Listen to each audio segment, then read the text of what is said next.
વિષય BA chapter 9 નાણાકીય બજાર. હવે એમાં જોઈએ કે ગૌણ બજાર અને શેર બજાર. તો અર્થ અને સમજૂતી. ભારતના સૌથી જૂના અને પ્રથમ શેર બજારની રચના 9 જુલાઈ 1815ના દિવસે the native share and stock brokers association તરીકે થઈ. એટલે કે ભારતમાં સૌપ્રથમ શેર બજારની રચના ક્યારે થઈ? તો કે 9 જુલાઈ 1875ના દિવસે થઈ. અને કયા નામે હતી? તો કે the native share and stock brokers association તરીકે થઈ, જે આજે મુંબઈ શેર બજાર તરીકે ઓળખાય છે. 1894માં અમદાવાદ શેર બજાર શરૂ થયું. એટલે કે 1875ના દિવસે ક્યાં મુંબઈ એમાં શરૂ થઈ અને the native share and stock brokers association તરીકે ઓળખાણી. અને ત્યાર પછી આજના સમયમાં મુંબઈ શેર બજાર તરીકે ઓળખાય છે. અને અમદાવાદમાં 1994માં શેર બજાર શરૂ થયું. તમને આવો ક્વેશ્ચન પૂછાઈ શકે, શોર્ટ ક્વેશ્ચન, કે ભારતના સૌથી જૂના અને પ્રથમ શેર બજાર કયા દિવસે અને તેના નામ તરીકે ઓળખાય છે? શેર બજાર એક એવી વ્યવસ્થા છે કે જે શેર દલાલો અને રોકાણકારો શેર, ડિબેન્ચર, અન્ય જામીનગીરીઓ ખરીદવા અને વેચવાની સુવિધા પૂરી પાડે છે. એટલે કે શેર બજાર એક એવી વ્યવસ્થા છે કે જેને શેર ખરીદવા છે એટલે કે રોકાણકારો છે, અને શેર દલાલો એટલે કે જે શેર ખરીદે છે અને જે શેર વેચે છે, એ બે વચ્ચે શું કરશે? જોડતી કડી છે. તો શેર દલાલો અને રોકાણકારો એટલે કે જે શેર ખરીદે છે એને રોકાણ કરે છે એટલે કે રોકાણકારો થયા. ડિબેન્ચર અને અન્ય જામીનગીરીઓ ખરીદવા અને વેચવાની શું કરે છે? એક સુવિધા પૂરી પાડે છે. એટલે કે શેર બજારમાં તમે બીજી અન્ય જામીનગીરી પણ ત્યાં ખરીદી શકો છો અથવા તો વેચી શકો છો. નોંધાયેલી કંપનીઓની હયાત જામીનગીરીઓના વેપાર માટેનું સંગઠિત બજાર છે. એટલે કે કંપનીની હયાત એટલે કે કંપની એનું વિસર્જન ના થયું હોય ત્યાં એ શું છે કે જામીનગીરીઓના વેપાર માટેનું શું છે? સંગઠન છે. એટલે કે ત્યાં શું કરે? વેપારી છે એ શું કરે? વેચે અથવા તો જામીનગીરી ખરીદે અને ત્યાં વેચે, એનું સંગઠન કહેવાય. જામીનગીરીઓના ખરીદ વેચાણ માટેની સુવિધા આપતી વ્યવસ્થા એટલે શેર બજાર. એટલે કે જ્યાં એવી વ્યવસ્થા આપવામાં આવી છે કે ત્યાં જામીનગીરીઓ ખરીદી શકાય છે અથવા તો વેચી શકાય છે. તો આવી જે સુવિધા છે તેને શેર બજાર કહેવામાં આવે છે. કે.એલ. ગર્ગના જણાવ્યા મુજબ શેર બજાર એટલે ઔદ્યોગિક અને નાણાકીય જામીનગીરીઓ જેવી કે કંપનીના શેર, ડિબેન્ચર, સરકારી જામીનગીરીઓ, મ્યુનિસિપલ જામીનગીરીઓ ખરીદવા વેચવા માટેનું સ્થળ. એટલે કે કે.એલ. ગર્ગ એવું જણાવે છે કે એવું સ્થળ કે જ્યાં તમારા કોઈપણ જામીનગીરી શેર તમે ખરીદી શકો છો અથવા તો વેચી શકો છો. હવે તેની લાક્ષણિકતા જોઈએ. પહેલી છે નોંધાયેલી કોર્પોરેટ સંસ્થા. તો જામીનગીરીઓના વ્યવહારમાં નિયમન કે નિયંત્રણ લાવવા સ્થાપવામાં આવેલી નોંધાયેલી કોર્પોરેટ સંસ્થા છે. એટલે કે જામીનગીરી તમે કોઈ કંપની છે કોઈ પણ જામીનગીરી બહાર પાડે છે તો અમુક એના રૂલ્સ અને રેગ્યુલેશન હોય. એ મન ફાવે એટલે રેટમાં કે મન ફાવે એ રીતે વેચી શકે નહીં. અમુક એને નિયમ રાખવામાં આવે. શું કામ નિયમ રાખવાનું છે? કે એના ઉપર નિયંત્રણ રહે સરકારનું, કે કોઈ પણ કંપની ગમે એ રીતે શેર કે કોઈ પણ જામીનગીરી વેચી શકે કે ખરીદી શકે નહીં. એટલા માટે એને નિયંત્રણ લાવવા માટે કોર્પોરેટ સંસ્થા સ્થપાયેલ છે અથવા તો નોંધાયેલી છે કે ત્યાં પહેલાં એની નોંધણી કરાવવી પડે. બીજું છે સરકારી મંજૂરી. તો 1956ના જામીનગીરી કરાર નિયમન ધારા અનુસાર શેર બજારોએ કેન્દ્ર સરકારની મંજૂરી મેળવવી પડે છે. કોની મંજૂરી મેળવવી પડે છે? તો કે કેન્દ્ર સરકારની મંજૂરી મેળવવી પડે છે. એટલે કે 1956ના જામીનગીરી કરાર એટલે કે ધારા અનુસાર શું કરવું પડે કે કોઈ પણ શેર કે એ તમે બહાર પાડો કોઈ પણ જામીનગીરી તો કેન્દ્ર સરકારની પહેલાં મંજૂરી લેવી પડે. તમે એમનામ જ કોઈ પણ શેર, ડિબેન્ચર કે અન્ય જામીનગીરી બહાર પાડી શકો નહીં. ત્રીજું છે સંગઠિત બજાર.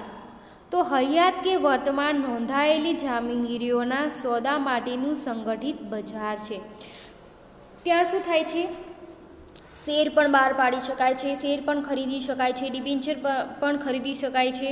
તો આ શું થયું? એક સંગઠિત બજાર થયું કે ત્યાં કોઈ પણ પ્રકારની જામીનગીરીઓનો સોદો માટે ત્યાં શક્યતા છે, ત્યાં કરી શકાય છે. તો એ શું થયું કે નોંધાયેલી જામીનગીરી. તો સૌ પ્રથમ પેલે નોંધણી કરાવવી પડે કે મારે આટલા શેર, આટલા ડિબેન્ચર મારે બહાર પાડવા છે. તો એ બહાર પાડ્યા પછી નોંધાયેલી જામીનગીરી સોદા માટેનું એક શું છે? એક સંગઠિત બજાર છે કે ત્યાં તમે ખરીદી વેચાણ કરી શકો છો.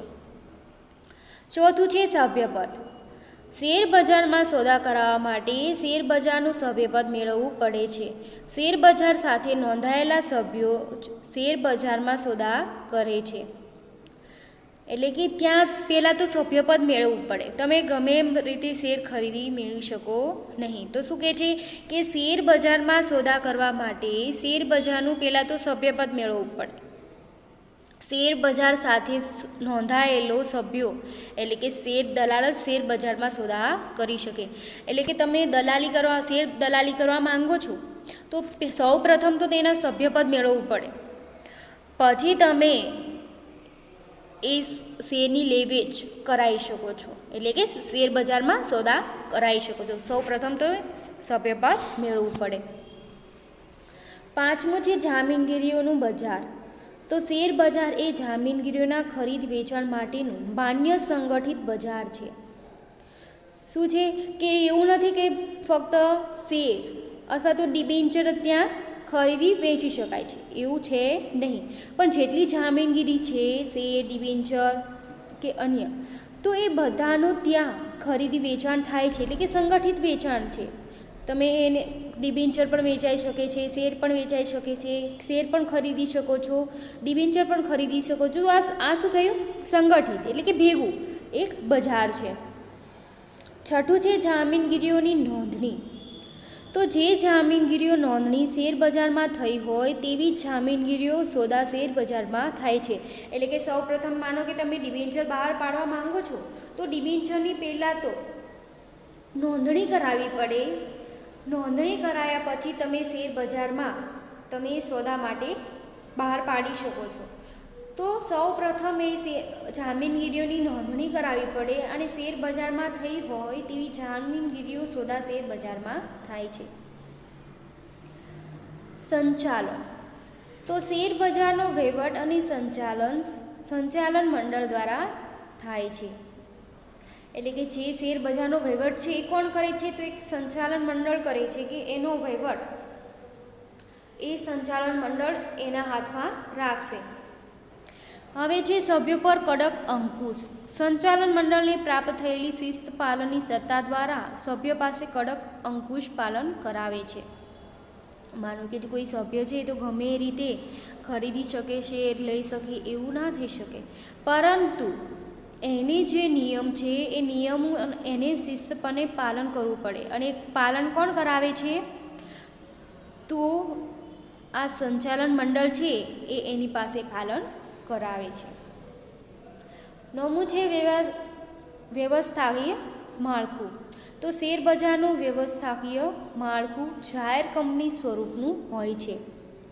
તો એનું માળખું કેવું હોય છે? જાહેર કંપની. જે રીતે જાહેર કંપનીનું સ્વરૂપ હોય છે એવી જ રીતે આનું પણ માળખું હોય છે. 10મું છે શેર બજારનું નિયમન. તો ભારતના બધા જ શેર બજારનું નિયમન સેબી તથા જામીનગીરી કરાર એટલે કે નિયમન ધારા સિક્યોરિટીઝ કોન્ટ્રેક્ટ રેગ્યુલેશન એક્ટ દ્વારા થાય છે. હવે જોઈએ એના કાર્યો. તો પેલું છે તરલતા. તો જામીનગીરીઓના ખરીદ વેચાણ માટે શેર બજાર સતત બજાર પૂરું પાડે છે. રોકાણકારો ઈચ્છે ત્યારે જામીનગીરીઓ ખરીદી શકે અને વેચી શકે છે. શેર બજાર તૈયાર બજાર પૂરું પાડતું હોવાથી આ શક્ય બને છે. જામીનગીરીઓને તરલતાનો ગુણ આપવો તે શેર બજારનું મહત્ત્વનું કાર્ય છે. એટલે કે જેટલી જામીનગીરી છે શેર ડિબેન્ચર પ્રેફરન્સ શેર તો આ બધું શું કરે છે કે એને તરલતા પૂરું પાડે છે. એટલે કે તમે ત્યાં ખરીદી શકો છો, શેર વેચી શકો છો. તો એવું એક બજાર પૂરું પાડે છે કે ત્યાં ફક્ત જામીનગીરીઓ ખરીદી વેચી શકે છે અને જેટલા રોકાણકારો છે એ પોતાની ઈચ્છા મુજબ ત્યાં ખરીદી વેચાણ કરી શકે છે. અને શેર બજાર તૈયાર બજાર પૂરું પાડતું હોવાથી આ શક્ય બને છે. એટલે કે શું છે શેર બજાર શું છે ત્યાં ફક્ત શું થાય છે જામીનગીરીઓનું ખરીદી વેચાણ થાય છે. એટલે એવું એક બજાર ઊભું થાય છે કે ત્યાં તમે કોઈપણ પ્રકારની જામીનગીરીઓ ખરીદી વેચી શકો છો. અને જામીનગીરીઓને તરલતાનો ગુણ આપવો તે શેર બજારનું મહત્ત્વનું કાર્ય છે. હવે છે બીજું જામીનગીરીઓનું મૂલ્યાંકન. જામીનગીરીઓની માંગ અને પુરવઠાને આધારે જામીનગીરીઓનું મૂલ્યાંકન શક્ય બને છે. રોકાણકારો તેમની જામીનગીરીઓનું મૂલ્ય જાણી શકે છે. સરકાર અને લેણદારો પણ જામીનગીરીઓનું મૂલ્યાંકન ઉપયોગી થઈ શકે છે. અન્ય પરિબળો જેવા કે કંપની દ્વારા જાહેર થતું ડિવિડન્ડ જામીનગીરીઓનું મૂલ્યાંકન કરવામાં મહત્ત્વના છે. તો જામીનગીરીનું મૂલ્યાંકન કઈ રીતે કરી શકીએ કે માનો કે કોઈ શેર છે એના ભાવ અત્યારે બહુ વધી ગયા, પછી એના ભાવ ઘટી ગયા, પછી કોઈ નવી કંપની ખોલી તો એની જામીનગીરી બહાર પાડવામાં આવી. તો આ બધી માહિતી ક્યાંથી મળે? તો આ શેર બજારમાંથી એની માહિતી મેળવી શકાય છે. એનું મૂલ્યાંકન થઈ શકે છે કે અત્યારે કઈ કંપનીના શેર ઊંચા છે, કઈ કંપનીના શેર ડાઉન થઈ ગયા, કઈ કંપનીના શેર ખરીદવા જોઈએ. તો આ બધું શું થાય છે? મૂલ્યાંકન થાય છે. સરકાર અને લેણદારો પણ આ મૂલ્યાંકન એમને ઉપયોગી આવે છે. તો સરકારને કઈ રીતે ઉપયોગી આવે? તો માનો કે એવું છે કે એના શેર છે કોઈ કંપનીના એ અત્યારે એનું કિંમત વધારે છે પણ કંપની લોસ બતાવે છે. એટલે કે લોસ શું કામ બતાવે? કે એને ટેક્સ ભરવો ના પડે એટલે. તો સરકાર એ જાણી શકે કે એના શેર તો ઊંચા છે તો એને લોસ કઈ રીતે આવી શકે. તો આ બધા એ ટેક્સમાંથી બચી શકે નહીં. તો એટલા માટે સરકાર પણ એની ઉપર નજર રાખતી હોય, લેણદારો છે એ પણ નજર રાખતી હોય. તો એટલા માટે પણ એ ઉપયોગી છે. હવે છે બચતોનું મૂડીમાં રૂપાંતર. સમાજની જે વ્યક્તિ પાસે બચતો છે અને જામીનગીરીઓમાં રોકાણ કરવા ઈચ્છે છે તેઓ જામીનગીરીઓ સરળતાથી ખરીદી શકે છે અને વેચી શકે છે. તેમની બચતોનું મૂડીમાં રૂપાંતર થાય છે. માનો કે સમાજની કોઈ વ્યક્તિ છે કે પોતાની બચત પોતાની મૂડી એકઠી કરવા માગતી હોય તો એ શું કરશે? કોઈ પણ શેર ખરીદી લેશે અથવા તો ડિબેન્ચર ખરીદી લેશે. એટલે કે જામીનગીરી કોઈ પણ પ્રકારની ખરીદી લેશે. એને એમાં શું કરશે? ઇન્વેસ્ટમેન્ટ કરશે એટલે કે રોકાણ કરશે. અને ભવિષ્યમાં એનું શું થશે? એની મૂડીમાં વધારો થશે. એટલે શું થશે? બચતોની મૂડીમાં રૂપાંતર થાય છે. એટલે કે એની જે બચત છે એમાં વધારો થશે. એટલે કે કોઈ મૂડી એકઠી થશે એટલે એમાં રૂપાંતર થાય છે. ચોથું છે મૂડી સર્જનમાં મધ્યસ્થી. એટલે કે શેર બજાર પોતે કોઈ મૂડીનું સર્જન કરતું નથી પરંતુ જામીનગીરીઓના ખરીદી વેચાણ માટે મંચ પૂરું પાડે છે. મૂડી સર્જનમાં મધ્યસ્થી તરીકે ભૂમિકા નિભાવે છે. એટલે કોઈપણ શેર બજાર પોતાની કોઈ મૂડીનું સર્જન કરતું નથી. એટલે કે શેર બજાર છે કોઈ મૂડીનું સર્જન કરતું નથી પણ શું કરે છે? જામીનગીરી કોઈ કંપની એ શું કરે છે? કોઈ પણ પ્રકારની જામીનગીરી બહાર પાડે છે. શેર બહાર પાડે, ડિબેન્ચર બહાર પાડે. તો આ શું થયું? જામીનગીરી બહાર પાડે છે. તો એ જામીનગીરી બહાર પાડે છે તો એ કોઈ પણ વ્યક્તિ છે એ ખરીદી શકે છે અથવા તો વેચાણ કરે છે. તો આ એક શું થયું, એનું એક મંચ ઊભું થયું, એટલે કે પ્લેટફોર્મ. ત્યાં તમે ખરીદી વેચાણ કરી શકો છો. તો આમાં કોઈ મૂડીનું લે વેચ થતી નથી, પરંતુ મૂડી સર્જનમાં મધ્યસ્થી તરીકેનો ભૂમિકા નિભાવે છે. એક મધ્યસ્થી છે કે તમારી મૂડી શું કરે છે, ઇન્વેસ્ટ થાય છે, એટલે કે કંઈ રોકાણ થાય છે અને તમને એના બદલામાં શું વળતર, એમાં તમને પર્સન્ટેજ અમુક વ્યાજ નક્કી કરેલું હોય એ વ્યાજ મળે. તો એ શું થયું, એ મૂડીમાં તમારો વધારો થયો. પણ એ મૂડી પૂરી પાડતી નથી, પણ શું એક પ્લેટફોર્મ ઊભું કરે છે, એટલે કે કોઈ મંચ પૂરું પાડે છે. પાંચમું છે સોદામાં સલામતી. શેરબજારમાં સોદાઓ નિયમો અનુસાર થાય છે. શેરબજારમાં કામ કરતા દલાલો સેબીના નિયંત્રણ નીચે તેમની ભૂમિકા નિભાવે છે. આથી સોદાઓ સલામતી રીતે થાય છે. સોદાઓ શેરબજારના ધારાધોરણો અને નિયમો અનુસાર થતા હોવાથી શેરબજાર રોકાણકારોને સોદામાં સલામતી બક્ષે છે. કારણ કે કોઈ પણ જામીનગીરી બહાર પાડે તો શું કરવું પડે, શેરબજારમાં એની નોંધણી કરાવવી પડે. તો નોંધણી એમનામ થતી નથી, એના અમુક રૂલ્સ રેગ્યુલેશન હોય, એના નિયમો છે, શેરબજારના જે નિયમો છે એ અનુસાર થાય છે. અને શેરબજારમાં જે કામ કરતા દલાલો એટલે કે જે વેચનાર અને ખરીદનાર વચ્ચેની શું એક જોડતી કડી છે, એટલે કે જેને શેર ખરીદવા છે તો એમને શેર ખરીદવામાં મદદ કરશે અને જેમને વેચવા છે તો એમને વેચાણ કરવામાં મદદ કરશે. તો એ શું થયું, એક જોડતી કડી એટલે કે શેર દલાલ. તો સેબીની નિયંત્રણ નીચે તેની ભૂમિકા નિભાવે છે. આ જે પ્રકારના દલાલ છે, શેર દલાલ, તો એ સેબીના નિયંત્રણમાં રહીને એ શું એની ભૂમિકા નિભાવે છે. આથી સોદાઓ સલામત રીતે થાય છે. સોદાઓ શેરબજારના ધારાધોરણો અને નિયમો અનુસાર થતા હોવાથી શેરબજાર રોકાણકારોને સોદામાં સલામતી બક્ષે છે. એટલે કે સેબીની નિયંત્રણમાં રહીને એ સોદા પાર પડાવે છે, એટલા માટે એ સોદા સલામતી બક્ષે છે. હવે છે છઠ્ઠું, મૂડી બજારનો વિકાસ. તો શેર બજારને કારણે પ્રજાની બચતોને ઔદ્યોગિક પ્રવાહ તરફ વાળી શકાય છે. કંપની સ્વરૂપના ઉદ્યોગોને લાંબા ગાળાની મૂડી મળી રહે છે. જનતાની બચતોને કંપનીની જામીનગીરીઓમાં રોકવા માટે પ્રોત્સાહિત કરે છે. આથી મૂડી બજારના વિકાસ સાથે દેશનો આર્થિક વિકાસ પણ શક્ય બને છે. તો દેશનો આર્થિક વિકાસ કેમ શક્ય બને છે? કારણ કે ઔદ્યોગિક રીતે કોઈ પણ કંપની છે એ કોઈ પણ કંપની વિકાસ પામશે તો એ શું થયું, દેશનો વિકાસ થયો કહેવાય. કારણ કે જે કંપની વિકાસ પામે છે, વિકસિત થાય છે, તો એનો પ્રોફિટ જેટલો થાય છે એટલો એનો ટેક્સ પણ પે કરતી હશે. તો એ ટેક્સ જે સરકારને પે કરે છે તો એ ટેક્સના જે રૂપિયા છે એ દેશના વિકાસ માટે શું થશે, કામમાં આવશે. એટલા માટે દેશનો પણ સાથે સાથે વિકાસ થાય છે. હવે છે પ્રવૃત્તિઓ કરવા માટેની સગવડ. શેરબજાર તેના સભ્યોને તેમની પ્રવૃત્તિઓ કરવા માટે સવલતો પૂરી પાડે છે, જેથી શેરબજારના સભ્યો રોકાણકારોના હિતનું રક્ષણ કરી શકે છે.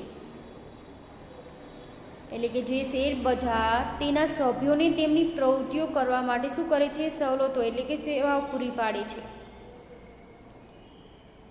તો એ પ્રકારની હોય છે સેવા કે જેથી શેરબજારના સભ્યો જેને શેર ખરીદ્યા છે તો એ શું થયું, શેરબજારના સભ્યો રોકાણકારોના હિતને રક્ષણ કરી શકે છે. એટલે કે જે શેર ખરીદી કરે છે એમના હિતનું રક્ષણ કરી શકે છે. આઠમું છે સટ્ટા માટે જરૂરી સવલત. તંદુરસ્ત સટ્ટો શેરબજારને જીવંત રાખે છે. સટ્ટાના સોદા માટે કાયદાકીય માળખામાં રહીને જરૂરી સવલતો શેરબજાર પૂરી પાડે છે. મતલબ જે લોકો સટ્ટા બજાર એટલે કે જે સટ્ટો રમે છે તો એને શું થશે, એના માટે પણ એક પ્લેટફોર્મ ઊભું થાય છે આમાં. અને સટ્ટાના સોદા માટે કાયદાકીય માળખામાં રહીને જરૂરી સવલતો સેવા બજારમાં પૂરી પાડે છે. એટલે કે આમને પણ શું થાય છે, કાયદાકીય માળખું એક હોય છે, તો એમની કાયદાકીય માળખામાં રહીને આમને રોકાણ અથવા તો સટ્ટો શેરબજારમાં જીવંત રાખે છે. 9મું છે માહિતી પૂરી પાડનાર. તો વિવિધ પક્ષકારો ઉપયોગી થઈ શકે તે પ્રકારની માહિતી શેરબજાર પૂરી પાડે છે.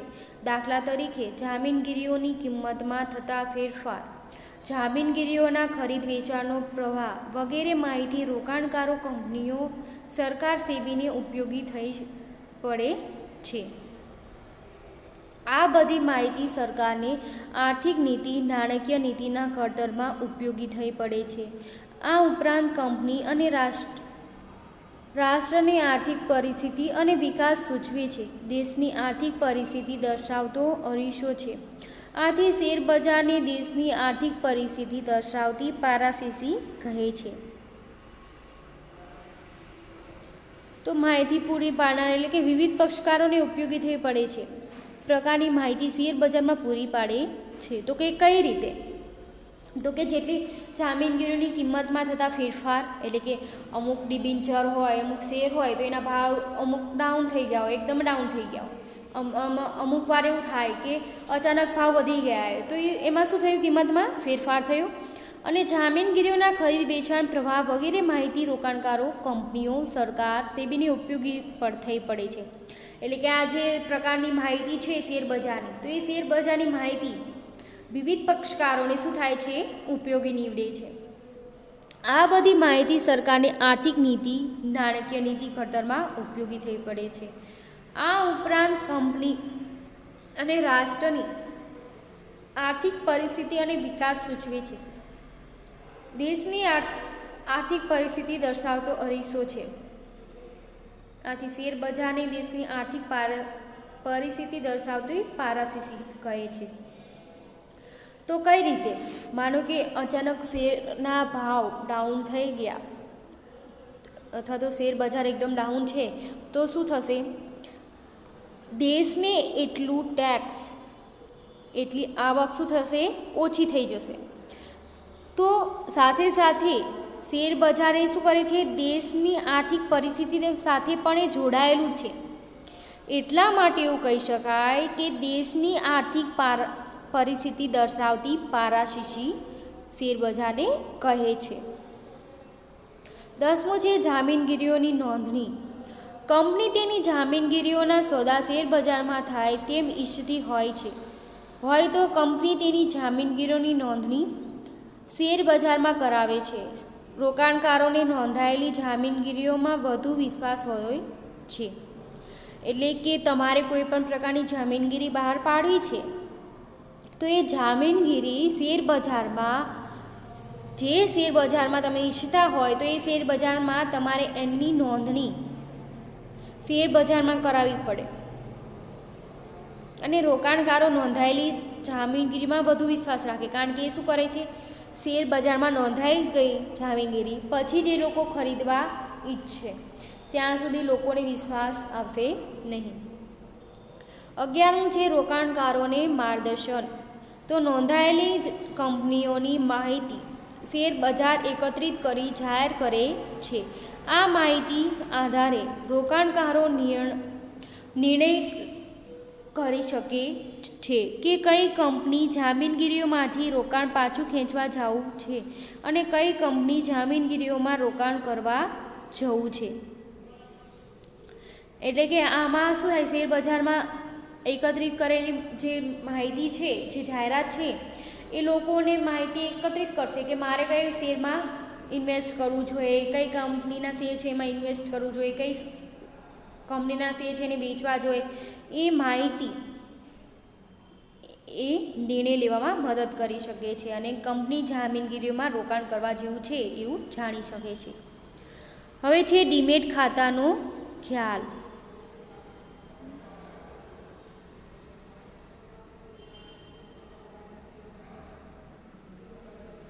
તો ભૂતકાળમાં કંપનીઓ શેર હોલ્ડર્સને ભૌતિક સ્વરૂપે જ શેર આપતી હતી. આ શેર કાગળ સ્વરૂપે હતા, જેને આપણે સામાન્ય ભાષામાં શેર સર્ટિફિકેટ કહેતા. શેરની ફેરબદલી માટે શેર ફેરબદલી ફોર્મ ભરવું પડતું અને તેની સાથે ભૌતિક શેર કંપનીને મોકલવા પડતા. આ બધી વિધિ લાંબી અને કંટાળાજનક હતી. ભૌતિક સ્વરૂપના શેરની તકલીફો નિવારણ માટે જામીનગીરીઓ શેર, ડિબેન્ચર, બોન્ડ, સરકારી જામીનગીરીઓ, યુનિટ વગેરે ઇલેક્ટ્રોનિક સ્વરૂપે જાળવવામાં આવે છે. ડિપોઝિટરી સંસ્થાઓ આ ભૌતિક સ્વરૂપની જામીનગીરીઓ ઇલેક્ટ્રોનિક સ્વરૂપે જાળવી રાખે છે. એટલે કે શું થાય છે કે પહેલાં શું હતું કે તમે કોઈ પણ શેર ખરીદો તો એ શેર ખરીદો તો શેર સર્ટિફિકેટ આપવામાં આવતું કે તમે આ શેર ખરીદેલા છે એવું સર્ટિફિકેટ આપવામાં આવતું. અને તમારે એવું થાય કે તમારે શેર વેચવા છે અથવા તો શેર ફેરબદલી એટલે કે શેર વેચવા છે, બીજાના નામે કરવા છે, તો એ ફેરબદલી માટે એક ફોર્મ ભરવું પડતું અને તેની સાથે ભૌતિક શેર કંપની મોકલવા પડતા. તો આ વિધિ શું હતી? એકદમ લાંબી અને કંટાળાજનક હતી. કોઈને શેર વેચવાના હોય તો એ ફોર્મ ભરવાનું, પછી એમના નામે થાય, તો આ બધી વિધિ બહુ લાંબી હતી. તો આ લાંબી વિધિ કંટાળાજનક હતી, એટલે કે લોકોને શું થતો? કંટાળો આવતો.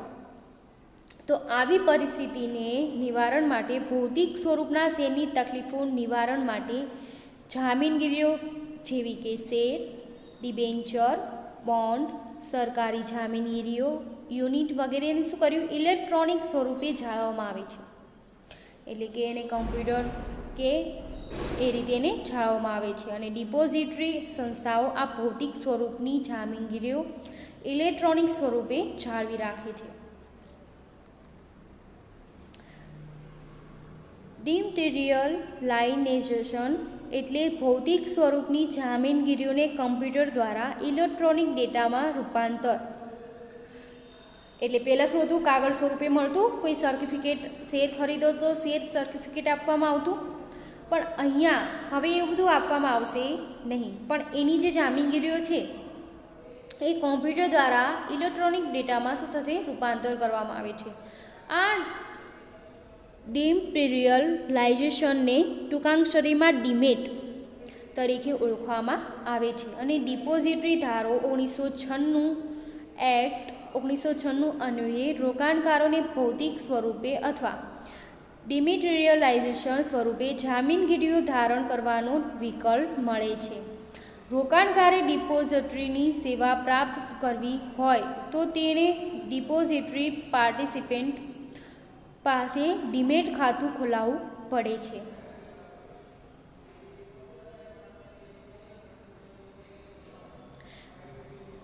એટલે ડિપોઝિટરી ધારો કયો છે? 1996 અન્વયે રોકાણકારો ભૌતિક સ્વરૂપે, એટલે કે આવી રીતે ઇલેક્ટ્રોનિક્સ કોમ્પ્યુટરમાં એટલે એમને ડેટા રાખવો હોય તો એમને શું કરવું પડે કે ડિમેટિરિયલાઇઝેશન સ્વરૂપે જામીનગીરીઓ ધારણ કરવાનો વિકલ્પ એ લોકોને મળે છે. તો એ રોકાણકારોને ડિપોઝિટરીની સેવા પ્રાપ્ત કરવી હોય તો એને ડિપોઝિટરી પાર્ટિસિપન્ટ પાસે ડીમેટ ખાતું ખોલાવવું પડે. એટલે કે એમને ડીમેટ ખાતું ખોલાવવાનું, આપણે જેવી રીતે બેંકમાં ખાતું ખોલાવીએ છીએ એ જ રીતે ડીમેટ ખાતું ખોલાવવાનું, અને એની અંદર તમે શેર ખરીદો છો, વેચાણ કરો છો, તો એ બધું એની અંદર થશે.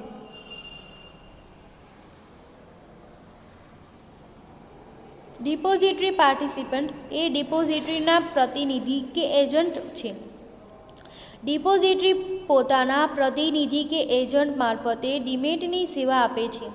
રોકાણકારે ડીમેટ ખાતું ખોલાવવા માટે વિનંતી કરતું ફોર્મ ભરીને ડિપોઝિટરી પાર્ટિસિપન્ટને આપવું પડે છે. હવે છે ડિપોઝિટરી. તો ડિપોઝિટરીનો અર્થ અને સમજૂતી જોઈએ. ભારતમાં કંપની ધારવા અન્વયે નોંધાયેલી કંપની ડિપોઝિટરી તરીકે કામ કરી શકે છે. ડિપોઝિટરી કાયદો ઓગસ્ટ 1996થી અમલમાં આવ્યો. ડિપોઝિટરીએ તેની કામગીરી શરૂ કરતા પહેલાં સેબી પાસેથી નોંધણીનું પ્રમાણપત્ર મેળવવું પડે છે. ડિપોઝિટરીની કામગીરીનું નિયંત્રણ ડિપોઝિટરી કાયદા અને સેબી દ્વારા થાય છે. સમગ્ર ડિપોઝિટરી પ્રક્રિયામાં ડીમેટ ખાતું અને ડિમેટિરિયલાઇઝેશન કેન્દ્ર સ્થાને છે. એટલે કે ભારતમાં કંપનીદારો અન્વયે નોંધાયેલી કંપની ડિપોઝિટરી તરીકે કામ કરી શકે છે. એટલે કે જે કંપની નોંધાયેલી છે એ કંપની ડિપોઝિટરી તરીકે કામ કરી શકે છે.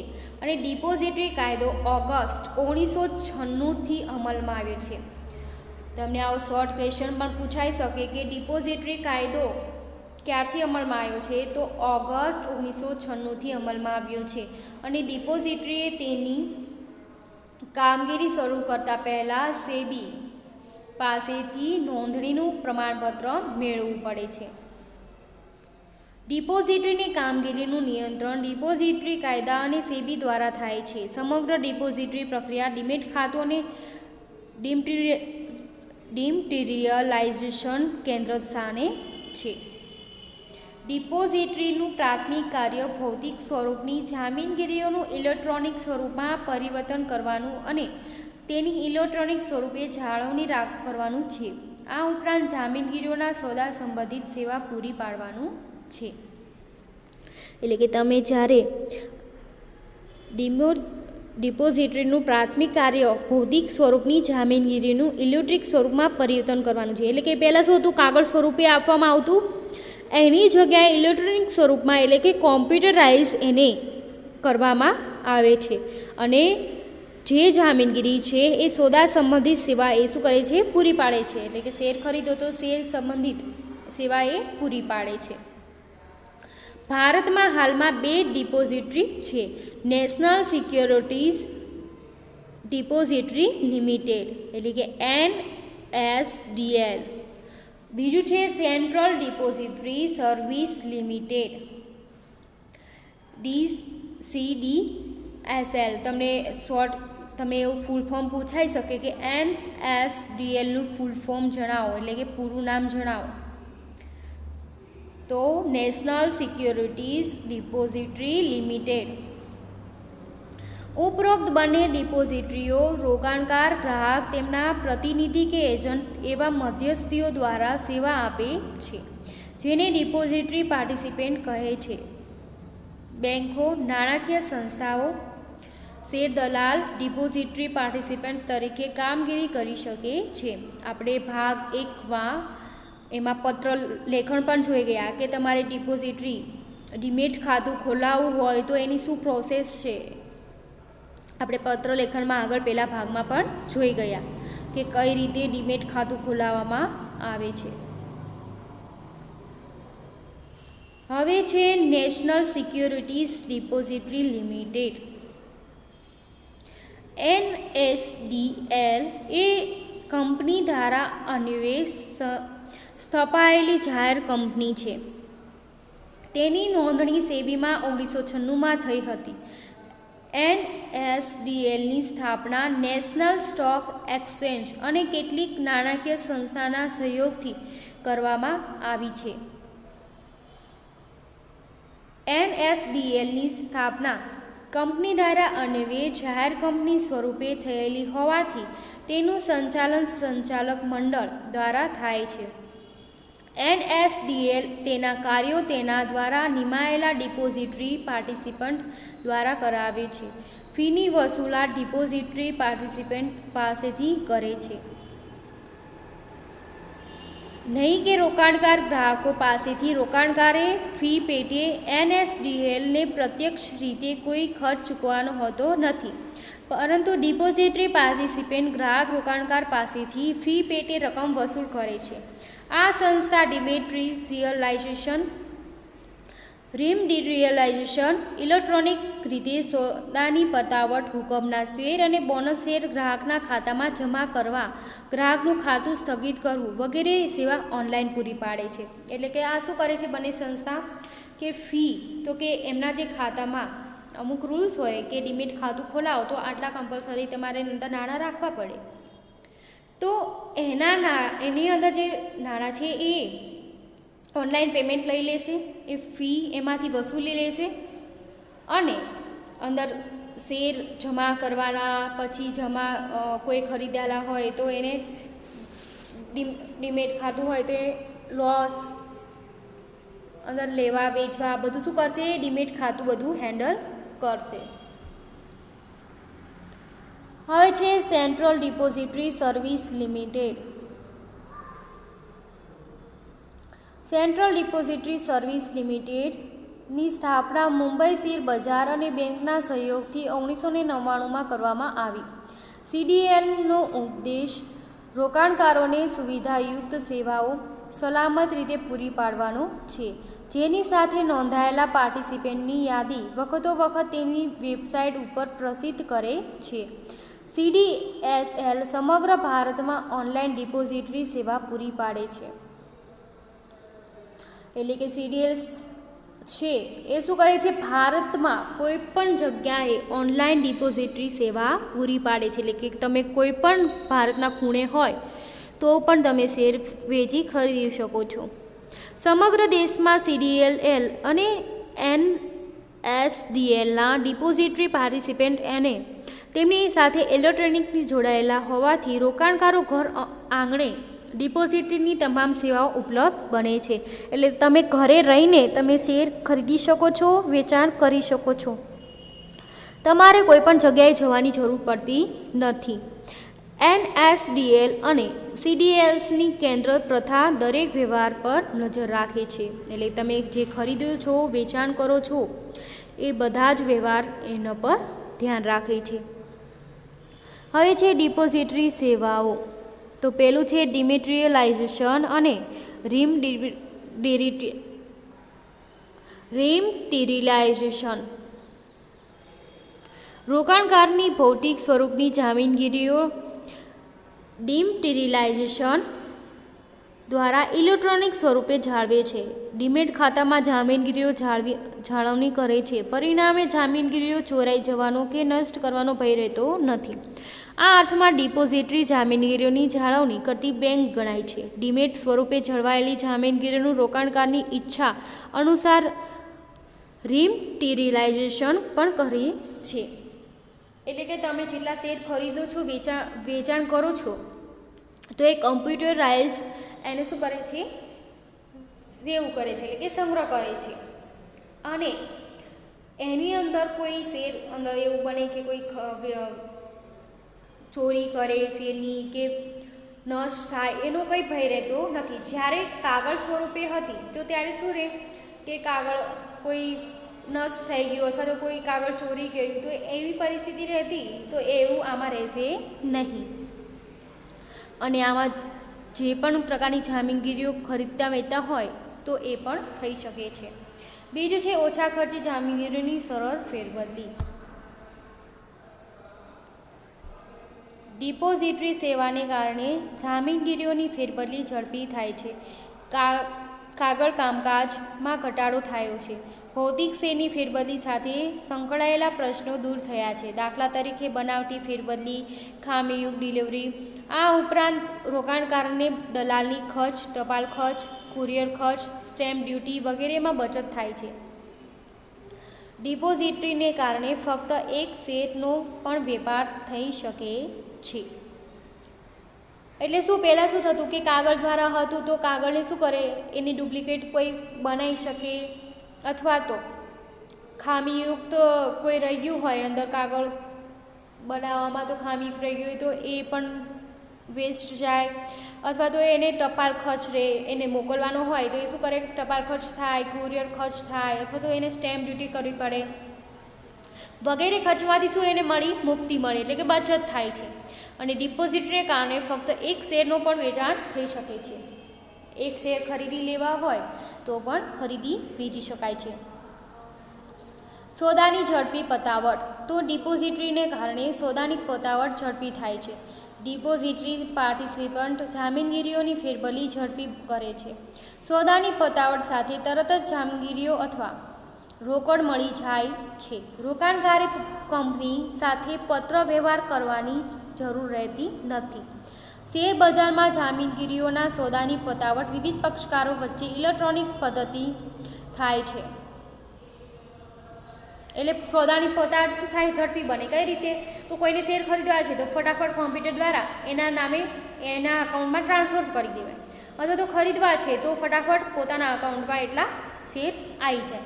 તો એમાં શું થશે, શેર ખરીદી લે છે ઝડપી બનશે, કારણ કે પહેલાં કાગળ દ્વારા હતું તો પહેલાં કોઈના નામે શેર કરવા હોય તો પહેલાં અરજી કરવાની, પછી એના નામે ફેરબદલી કરવાની, પ્રોસેસ ખૂબ લાંબી થતી. જ્યારે કોમ્પ્યુટરાઇઝ થયું છે તો શું થશે, ઝડપી એમાં કામ થશે. ગ્રાહકના ખાતામાં નોંધ. તો રોકાણકારે કંપની તરફથી મળવાના બોનસ શેર, ખકના શેર ઉપરાંત જાહેર ભરણાના શેર, ફાળવવામાં આવેલા શેર ઇલેક્ટ્રોનિક પદ્ધતિથી ગ્રાહકના ખાતામાં જમા કરે છે. એટલે જે ગ્રાહકનું ખાતું છે એમાં જ એમને જમા થાય છે. ગીરો મૂકવાની સગવડ. તો જામીનગીરીઓ ગીરો મૂકવાની અને જામીનગીરીઓ ઉપર લોન લેવાની સગવડ આપે છે. એટલે કે જામીનગીરી છે એ ગીરો મૂકવાની એટલે કે ગીરવે મૂકવાની અને જામીનગીરી ઉપર લોન લેવાની શું કરે છે, એક સગવડ પૂરી પાડે છે. છઠ્ઠું છે ખાતા સ્થગિત કે બંધ કરવાની સગવડ. લાંબા સમય માટે પરદેશ જવાનું થાય અથવા કોઈ કારણસર થોડા સમય પૂરતું ખાતું બંધ રાખવાનું હોય તો ખાતું તેટલા સમય માટે સ્થગિત કરવાની સગવડ આપે છે. જરૂરિયાત અનુસાર ખાતું બંધ પણ કરાવી શકાય છે. એટલે તમારે ટૂંક સમયમાં ખાતું બંધ કરવું હોય થોડા ટાઈમ માટે તો પણ થઈ શકે, પરમેનન્ટ બંધ કરવું હોય તો પણ થઈ શકે છે. એટલે કે અંદર એવી સુવિધા રાખવામાં આવેલી છે. સાતમું છે માહિતીની નોંધ અને સંગ્રહ.